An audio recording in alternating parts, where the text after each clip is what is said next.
Rome did not fall. You were just taught the wrong ending. In 476 AD, a barbarian general named Odoacer removed a teenage emperor from his throne in Ravenna. No great battle, no burning of the city, just a quiet deposition. A boy sent home, and historians drew a line. But lines in history books are not lines in reality. The people who lived through 476 AD did not know they were living through a fall. They woke up the next morning. They paid taxes. They used Roman roads. They spoke Latin. They went to Roman courts and argued using Roman law. Nothing stopped. Nothing ended. The Roman Empire did not collapse. It transformed.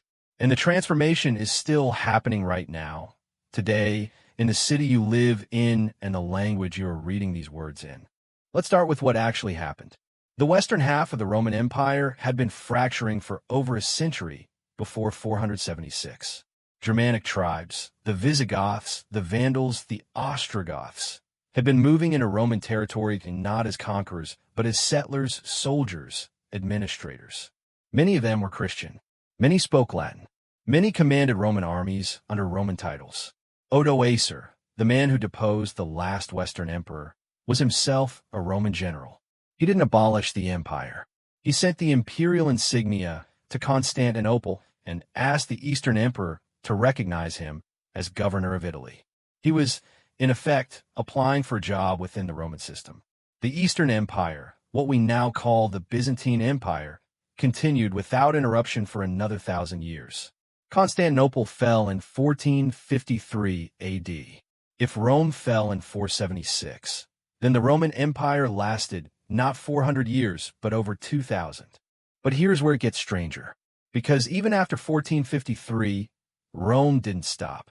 The Holy Roman Empire, a sprawling collection of Germanic states, had been calling itself Roman since 800 AD, when Charlemagne was crowned by the Pope in a ceremony designed to echo Augustus.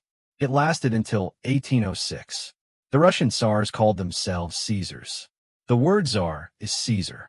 The German Kaiser is Caesar. Both titles survived the Western Empire by more than 1,000 years because the idea of Rome was so powerful that every subsequent empire needed to borrow its name to claim legitimacy. Now look at what Rome actually built. Not the walls, not the aqueducts, those are just stone. Look at the invisible architecture. Roman law.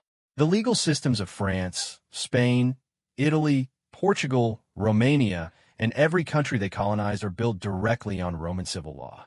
When a French court rules on a contract dispute, it is applying principles written by Roman jurists in the 2nd century AD. When a Brazilian judge interprets property rights, the framework beneath that interpretation was laid in Rome. The Catholic Church. The Pope sits in Rome. The word pontiff comes from Pontifex Maximus, the title of the chief priest of Rome, later claimed by the emperors themselves. The Church absorbed Roman administrative structure wholesale. Dioceses, the geographic units of Catholic Church governance, were Roman administrative districts first. The Church kept Latin alive as the language of power for 1,500 years after the Western Empire ended. The calendar. You're using it right now. Julius Caesar reformed the Roman calendar in 46 BC. The months you navigate your life by, January, February, March, are Roman. March is named for Mars. January for Janus. The 7-day week, the leap year, the structure of the year itself. Roman engineering, still running. What about the language? Latin did not die. It evolved. The 5 most widely spoken Romance languages today, Spanish, Portuguese, French, Italian, Romanian, are Latin. Combined, they're spoken natively by over 900 million people. Add in the countries where those languages arrived through colonization, Latin America, Africa, Southeast Asia, and Latin's descendants reach into every corner of the inhabited world. And even English, which is Germanic at its root, absorbed so much Latin through the Norman conquest and the Church that roughly 60% of English vocabulary traces back to Latin or its French derivative. The words you're hearing right now, empire, legal, civil, structure, language, are Roman. Look at your city. The grid plan, streets running in perpendicular lines, was a Roman invention, copied by every major city planner since. Washington, D.C., was explicitly designed to echo Roman Republican ideals. Its buildings have columns, pediments, domes, lifted directly from Roman architecture. The Capitol building is named for the Capitoline Hill in Rome. The Senate is named for the Roman Senate. The concept of a republic with elected representatives, a separation of powers, a written constitution. The American founders were obsessed with Rome. They read Cicero. They quoted Livy. They were trying to build Rome again, and they said so. Here is the question worth sitting with.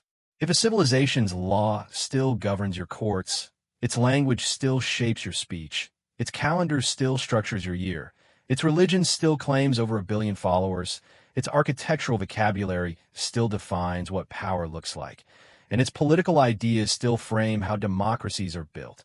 In what sense did that civilization fall? Historian Edward Gibbon spent his life writing the decline and fall of the Roman Empire. 6 volumes, thousands of pages. But even Gibbon, who gave the fall its most famous telling, admitted that Rome's influence had not ended.